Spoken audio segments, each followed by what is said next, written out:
El plástico es un material flexible, resistente, un poco pesado y aislante de la electricidad y del calor. Se emplea mucho en la industria porque es fácil de fabricar y moldear, es económico, ligero y acepta pigmentos de gran variedad de colores. Además se puede combinar con otros materiales para mejorar así sus propiedades. El plástico está formado por moléculas de gran longitud que se enredan formando una madeja y en cada una de estas largas moléculas o macromoléculas se repite una combinación de átomos semejante a los eslabones que forman una cadena.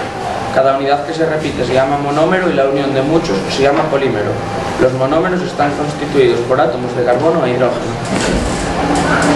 Los plásticos proporcionan propiedades que no pueden lograrse con otros materiales, como pueden ser un color, poco peso, tacto agradable y resistencia a la degradación ambiental y biológica. Las características que tienen la mayoría de los plásticos son que son fáciles de trabajar y moldear, tienen un bajo costo de producción, una baja densidad, son impermeables, son buenos aislantes eléctricos, son aceptables aislantes acústicos, son buenos aislantes térmicos, aunque en general no resisten temperaturas muy elevadas, son resistentes a la corrosión y muchos factores químicos, algunos no son biodegradables ni fáciles de reciclar, y si se queman son muy contaminantes. Se pueden añadir materiales de relleno a los plásticos para darles alguna propiedad especial adecuada al uso al que se destina.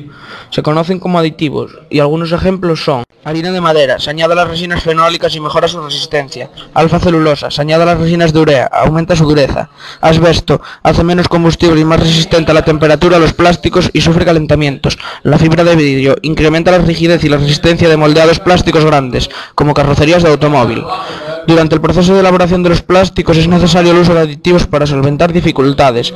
Este es el caso de los plastificantes. Podemos encontrarnos con estabilizadores, ignífugos, antioxidantes, colorantes, etc. Es decir, que cambian o mejoran las propiedades de los plásticos. Clasificación, según el monómero base.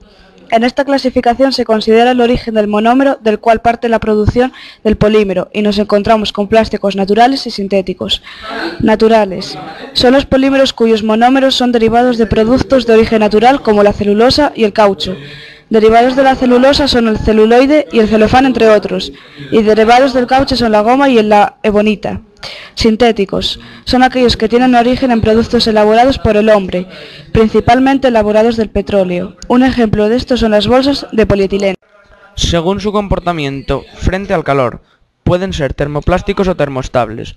Un termoplástico es un plástico que a temperatura ambiente es deformable, se convierte en líquido cuando se calienta y se endurece en un estado vitrio cuando se enfría lo suficiente.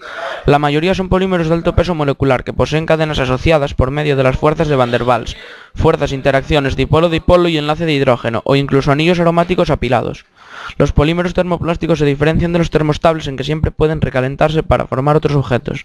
Si se funden y se moldean varias veces, sus propiedades físicas cambian gradualmente. Este tipo de termoplásticos se denominan elastómeros y un ejemplo es el caucho. Algunos plásticos de este tipo son las resinas celulósicas, los polietilenos y derivados, los derivados de las proteínas, los derivados del caucho, los polivinílicos y el poliestirénico. Un termoestable es un plástico que una vez que ha sufrido el proceso de calentamiento, fusión y formación-solidificación se convierten en materiales rígidos que no vuelven a fundirse. Generalmente, para su obtención se parte de un aldehído. Los ejemplos pueden ser polímeros del fenol, resinas epoxi, resinas melamínicas, aminoplásticos, baquelita o resinas de silicona, entre otras.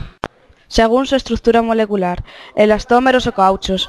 Los elastómeros se caracterizan por su gran y muy alta, pero que muy alta elevada elasticidad y la capacidad de estiramiento y rebote, recuperando su forma primitiva una vez que se retira la fuerza que los deformaba. Comprenden los cauchos naturales y sintéticos. Entre estos últimos se encuentran el neopreno y el polibutadieno. Los elastómeros son materiales de moléculas grandes, las cuales después de ser deformadas a temperatura ambiente recobran en mayor medida su tamaño y geometría al ser liberada la fuerza que los deformó.